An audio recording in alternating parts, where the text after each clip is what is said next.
Si tu es une femme entrepreneur, ambitieuse et que tu refuses que ton business devienne une prison dorée, alors ce message est pour toi. Lundi 9 mars à 12h30, j'ouvre officiellement ma nouvelle activité en te dévoilant en quoi elle consiste. Je révèle comment travailler avec moi à partir de maintenant et comment t'entourer de femmes qui prouvent bien que c'est possible parce qu'elles le font. C'est gratuit, mais il faut réserver ta place. Le lien est en description du podcast. Le podcast de Yumna Tarazi, un espace pour les femmes entrepreneurs francophones dans le monde qui incarnent leurs rêves dans la réalité. Ici, on parle de leadership incarné, des erreurs qui freinent la croissance et de comment les dépasser, des clés concrètes pour bâtir un business prospère sans te trahir, sans t'épuiser et au service de ton accomplissement et de ta réalité de femme. Ici, on ne copie pas des modèles, on crée les siens, parce que le monde de demain sera féminin. Aujourd'hui, j'aimerais parler de ce qui bloque ta tolérance au succès. Vous savez qu'il y a des personnes qui aimeraient gagner plus, peut-être vous en faites partie, qui veulent aller plus loin, qui veulent avoir des clients, et pourtant ça ne se produit pas.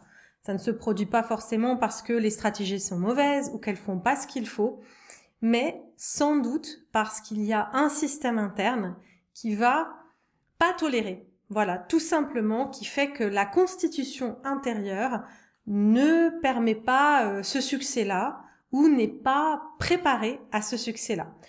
Et rassurez-vous, il n'y a pas de gens prédestinés à ce succès et d'autres qui n'ont pas la capacité. C'est vraiment une question de choix. Et ce choix, il fait aussi partie de ce qu'on se sent capable de supporter. Et c'est là où se joue toute l'honnêteté de cette situation, c'est que parfois, dans mes coachings, en creusant un petit peu plus loin, eh bien, on va découvrir que, par exemple, une personne qui s'était inscrite à mon coaching pour gagner plus d'argent, on va creuser et on va se rendre compte que peut-être cette personne-là, au final, elle n'est pas venue pour gagner plus d'argent, elle est venue pour se libérer intérieurement, se regarder en face et assumer ses vrais désirs. Et c'est là qu'elle découvre que son vrai désir, peut-être qu'il n'est pas dans le fait de gagner plus d'argent, mais peut-être de créer plus et peut-être d'avoir plus de temps pour soi après des décennies dédiées aux autres. Et d'autres femmes entrepreneurs arrivent à faire ce travail parce que en se regardant en face dans cet alignement-là, elles se rendent compte que c'est vraiment leur envie profonde de pouvoir augmenter leur chiffre d'affaires et on va travailler sur ce système intérieur. Donc, bien souvent, le problème, il n'est pas la stratégie, il n'est pas l'ambition, il est le système nerveux, le système émotionnel qui va être en capacité, qui va être entraîné pour soutenir le succès, pour soutenir l'augmentation du chiffre d'affaires avec toutes les conséquences que ça implique. Donc, par exemple, si vous êtes entrepreneur, que vous travaillez, vous investissez, vous vous formez et vous en voulez plus, mais que vous avez l'impression que malgré le fait d'augmenter vos efforts, vous plafonnez, écoutez bien cet épisode de podcast, il est pour vous. Aujourd'hui, on va parler neurosciences, c'est un sujet, un domaine qui me passionne. On va parler de physique quantique, ça aussi c'est un domaine qui me passionne et mélanger les deux est ultra puissant. Et on va parler de programmation neurologique, de comment programmer ces circuits neuronaux et surtout, on va parler de toi. Parce que le succès, il dépend pas uniquement de ce qu'on fait, il va vraiment dépendre de ce que notre corps est capable de tolérer. Et notre corps, c'est le reflet de notre vision et de nos pensées. Donc notre système nerveux, il faut savoir qu'il a un seul objectif, qui est de trouver la sécurité. Il va aller chercher tous les espaces en soi où il se sent en sécurité. Il va pas aller chercher l'expansion, il va pas aller chercher le risque, il va pas aller chercher la visibilité, il va pas aller chercher le million d'euros. Le système nerveux, la seule chose qu'il veut, c'est la sécurité. Donc, vous voyez bien où je veux en venir. Donc, le système nerveux, pour obtenir la sécurité, qu'est-ce qu'il va nous faire faire ? il va recréer du connu, du familier. Il va contourner l'inconnu. Donc c'est ça, c'est de là que viennent les résistances. Les résistances viennent pour protéger le système nerveux pour qu'il puisse rester dans la sécurité. Et surtout, il faut savoir quelque chose d'ultra important, c'est que notre système nerveux, il confond nouveauté et danger. Pour lui, c'est la même chose. Quand vous voulez faire quelque chose de nouveau, votre système nerveux l'associe au danger et donc il va vous mettre en résistance, il va vous mettre dans peut-être un autosabotage, un empêchement pour rester dans la sécurité. Et c'est ce qui arrive quand on va lancer une nouvelle offre, on veut qu'elle cartonne, on fait ce qu'il faut, mais le jour où les ventes arrivent, on panique, on procrastine, on évite d'envoyer les mails qu'on avait dit, on commence à douter et on commence un petit peu à s'auto-saboter parce qu'on sent un soupçon de choses qui fonctionnent, qui marchent. Et là, il y a une alerte qui commence et qui nous donne envie de revenir en arrière. Et donc ça, c'est pas un manque de compétences. Et rassurez-vous, vous n'êtes pas la seule. C'est une activation du système nerveux qui fait que on va pas manifester ce qu'on veut. On va manifester ce que notre corps considère comme étant la sécurité. Je vais répéter cette phrase clé, c'est qu'on va pas manifester ce qu'on souhaite. Ça, c'est pas possible. On ne va manifester que ce que notre système nerveux considère comme sécure. Donc, les neurones qui s'activent ensemble se connectent ensemble. D'accord? Ça veut dire quoi les neurones qui s'activent ensemble se connectent ensemble? Ça veut dire quand je vais activer un nouveau circuit neuronal, ça va créer des nouvelles connexions et ce nouveau circuit neuronal qui existe grâce aux nouvelles connexions, eh bien ça va me créer des nouvelles habitudes dans ma vie. Donc plus une pensée liée à l'émotion, parce que ça, ce qui va ancrer le circuit neuronal, c'est ce que je ressens émotionnellement. Le corps ne connaît pas la différence entre ce qui est vrai et ce qui ne l'est pas. Ce qu'il ressent émotionnellement est pris comme étant vrai. Et donc, plus je répète cette intention précise avec l'émotion qui va avec, plus ça devient un automatisme. Et le cerveau, il va filtrer la réalité selon des schémas déjà existants. Donc si la nouvelle réalité, elle n'existe pas dans votre intention et votre émotion, il va la filtrer comme étant quelque chose à éviter. Par contre, si vous êtes entraîné à faire fonctionner ces circuits neuronaux, et c'est ce que je fais dans les 21 jours pour incarner ses rêves, dans la réalité, nouvelle édition spéciale entrepreneur, eh bien, quand on s'entraîne à faire ces nouvelles connexions, le cerveau repère cette réalité-là que j'ai créée dans mon esprit et dans mon corps, qui est un potentiel du champ du possible, il la reconnaît comme étant du connu, il se sent en sécurité et il va être ouvert à accueillir cette situation dans sa vie. Donc il faut l'entraîner pour le rassurer et lui expliquer que cette nouvelle situation qui en réalité est l'inconnu, qui en réalité est la nouveauté, il faut commencer à l'entraîner comme un pianiste, comme un danseur, comme un footballeur pour qu'il comprenne, ce système nerveux, que c'est devenu la nouvelle réalité de votre corps. Et évidemment, s'entraîner à lui donner cette information avant qu'elle n'arrive est évidemment beaucoup plus facile parce qu'elle ne peut pas arriver si le système nerveux n'est pas dans cette sécurité-là. Donc, si vous êtes dans un schéma du type « c'est difficile », les hommes finissent toujours par partir, ou les hommes finissent toujours par me quitter, ou les femmes finissent toujours par me quitter, aussitôt l'argent rentré, je le dépense. Le cerveau, la liste est longue, hein, vous pouvez énumérer vos propres croyances. Eh bien, ce qui se passe quand on est dans ce genre de phrases qu'on se répète, de croyances qu'on se répète, le cerveau va chercher autour de soi des preuves pour justifier ces phrases-là comme étant vraies. Et Dr. Joe Dispenza, qui est un de mes très grands maîtres, dit que on devient littéralement addict à certaines émotions, qui est le stress, le manque, l'urgence, la dopamine, là, avec les réseaux sociaux, le fait de scroller, etc. Et donc, le corps va s'habituer chimiquement à ces états. Ça devient une drogue. Et c'est pour ça que c'est un cercle vicieux duquel on peut pas sortir, ou ça peut être, par exemple, dans votre cas d'entrepreneur, le corps et le cerveau qui vont être addicts au stress. C'est-à-dire, si je ne travaille pas dans un niveau de stress élevé, ça veut dire que je vais pas gagner d'argent, ça veut dire que je vais pas avoir de résultats. Donc, on devient addict à une charge de travail élevée, sinon on a l'impression qu'on va pas avoir le résultat. Donc, même si consciemment je veux plus, le corps, il va recréer que ce qu'il connaît. Stress, dopamine, manque, urgence. Ok ?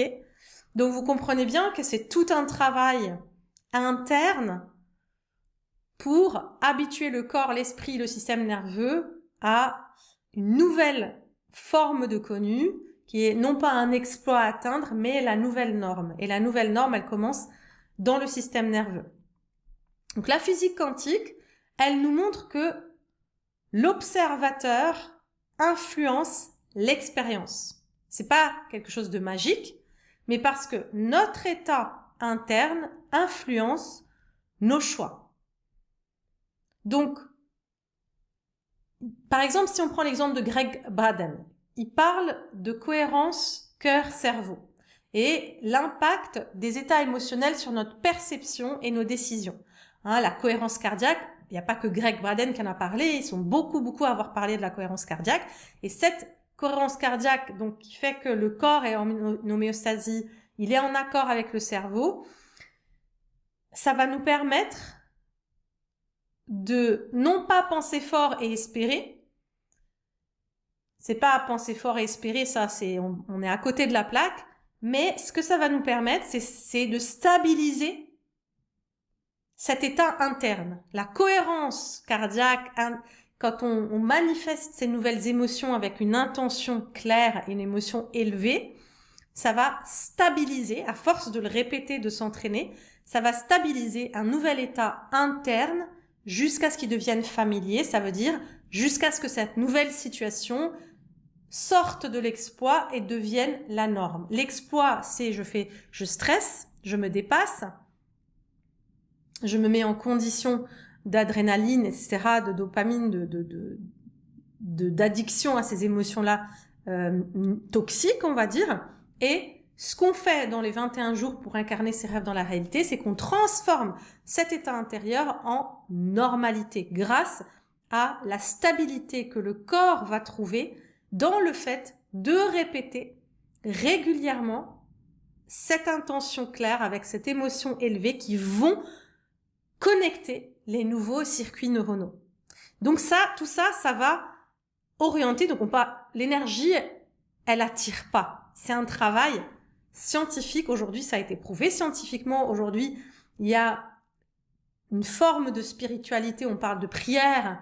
Pour moi, c'est exactement la même manière c'est le même processus que la prière. Tout ce qu'on travaille dans ce travail de neuroquantique, c'est exactement le même processus que la prière, sauf qu'aujourd'hui, on a des scientifiques qui ont réussi à faire le lien entre spiritualité et science, grâce à des études poussées qui ont prouvé comment le cerveau change de fréquence vibratoire et comment la chimie du cerveau et du corps se transforme grâce à la pensée en synergie avec l'émotion.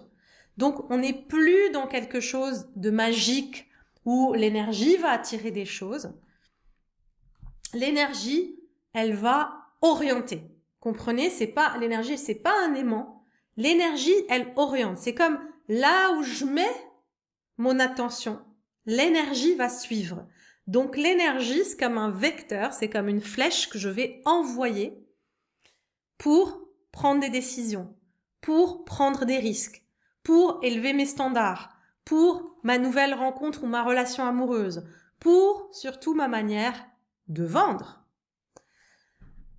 Et ce travail, il n'est pas marginal. Il y a des personnes très célèbres qui l'ont appliqué et on connaît tous les success stories de ces personnes-là, notamment Jim Carrey, qui raconte comment il avait écrit un chèque de 10 millions de dollars à son nom, bien avant d'être célèbre. Il était un petit acteur de rien du tout, en galère. Il s'est fait un chèque de 10 millions de dollars en disant « c'est pour un seul rôle, je reçois ce chèque ». Il visualisait quotidiennement cette réalité. Et surtout, il arrivait à ressentir la version de lui qui avait déjà réussi. Et il raconte que 4 ans plus tard, il a reçu un chèque de 10 millions de dollars exactement pour le rôle qu'il a fait connaître. Donc, c'était pas de la naïveté, c'était un entraînement émotionnel. Et vous voyez bien que ça demande de l'audace. Ça demande d'aller dans cette zone qui peut un petit peu nous intimider. Michael Jordan, le fameux basketteur, il a vécu la même chose. Il parlait de visualiser par rapport à ses réussites. Il parlait de visualiser chaque match, chaque tir décisif. Et lui, le cerveau, il n'arrive pas à distinguer la différence entre un vrai match et un match imaginé dans l'esprit. Donc, son cerveau, il imprimait qu'il avait déjà vécu ce match-là et qu'il avait déjà gagné. Donc, une fois qu'il était dans le terrain, il arrivait à gérer le stress parce que tout simplement, c'était devenu quelque chose de connu pour son esprit et pour son corps. Oprah Winfrey aussi fait partie des personnes qui évoquent souvent l'importance de l'intention, de la visualisation et de la connexion intérieure au parcours qu'on veut avoir. Donc, on sait que ces personnes-là, elles n'ont pas seulement travaillé dur, parce qu'elles n'ont pas non plus fait que la visualisation. On sait que ce sont des grands bosseurs, mais elles ont aussi entraîné leur système nerveux à devenir familier avec l'extraordinaire pour que ça devienne vraiment la norme, l'ordinaire de leur vie. Donc, par exemple, imaginons une femme qui veut une relation stable, mais qui est attirée par l'indisponible. Okay, elle est toujours attirée par un homme qui n'est pas disponible.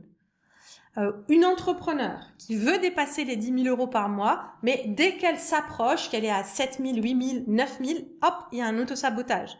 Une dirigeante qui veut arrêter un business, parce que le business cartonne, du coup, elle sent que, je parle de moi là, pour celles qui me connaissent, mais elle n'ose pas. Donc, il y a toujours cette appréhension face à quelque chose un très très grand désir, et dès qu'on va un petit peu s'approcher de ce désir, paf, il y a quelque chose qu'on va faire consciemment ou inconsciemment, en tout cas, notre vibration, notre présence, notre système interne va faire en sorte de se retrouver dans une situation qui va arrêter l'élan avant que ce désir brûlant ne se concrétise.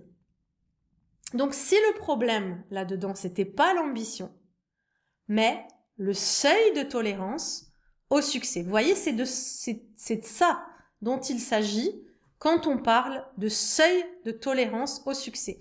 Et c'est pour ça que moi, je demande toujours aux personnes, quand elles veulent commencer à faire ce travail de révolutionnaire dans leur vie, est-ce que si demain ou là, dans 5 minutes, en claquant des doigts, cette chose que vous désirez profondément se présente par miracle, parce que ce miracle a décidé de tomber sur vous, est-ce que vous êtes vraiment prête à l'accueillir? Est-ce que vous serez vraiment heureuse que ça vous arrive? Et franchement, 1 fois sur 4, la personne me dit non, je ne suis pas prête. Et là, on est dans l'honnêteté. On sort de la victimisation où on se plaint que les choses n'arrivent pas pour dire ok, là je sais que si ça n'arrive pas, c'est parce que profondément, je ne suis pas prête pour ça maintenant. Et d'autres personnes qui disent oui, oh que oui, ah mais là je suis archi prête si ça arrivait dans 5 minutes. Et là, on peut commencer à travailler. Et là, on sait que le seuil de tolérance, il va être prêt à croître pour pouvoir supporter plus de joie, plus de succès, plus d'argent, plus de miracles.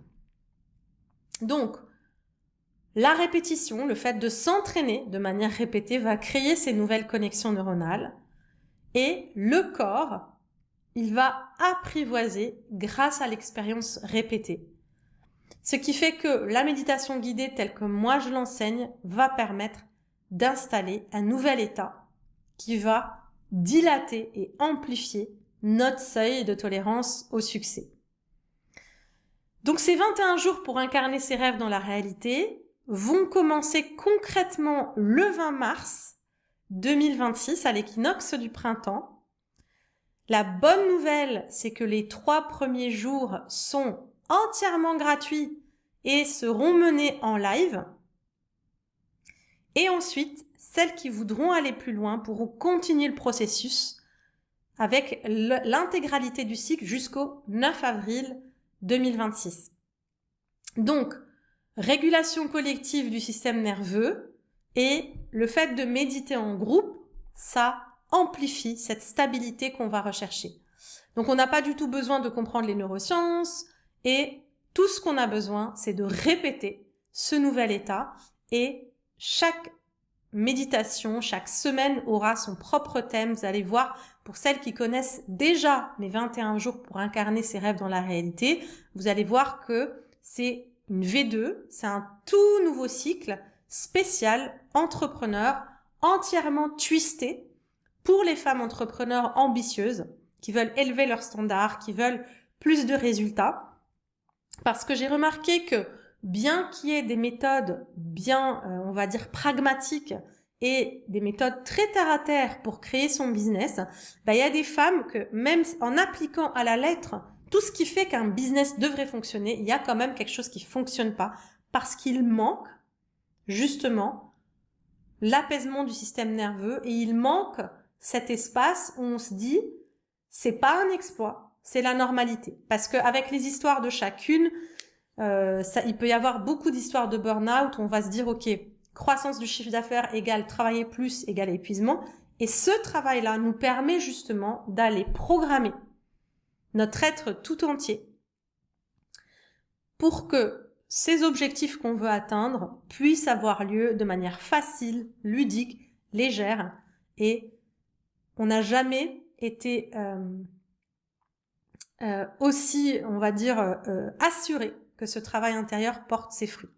Si vous continuez à essayer plus, toujours essayer plus de formation, plus de techniques, etc., sans élargir la capacité intérieure à recevoir plus, eh bien, malheureusement, vous risquez de continuer à tourner en rond. Donc la vraie question, c'est pas est-ce que mes rêves sont possibles? La vraie question, c'est est-ce que je suis prête? Est-ce que mon système nerveux est prêt vraiment à les accueillir s'ils arrivaient là dans 5 minutes?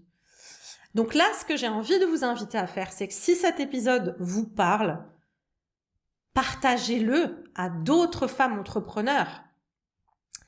Permettez à d'autres femmes entrepreneurs d'en bénéficier. Partagez-le sur vos réseaux, auprès de ces femmes-là. Et surtout, inscrivez-vous aux 3 jours gratuits des 21 jours pour incarner ses rêves dans la réalité. Et si vous vous sentez prête, inscrivez-vous pour l'intégralité des 21 jours. Et surtout, prenez une décision. C'est que cette année ne soit pas une répétition des années précédentes, mais une nouvelle voie pour devenir celle que vous méritez d'être.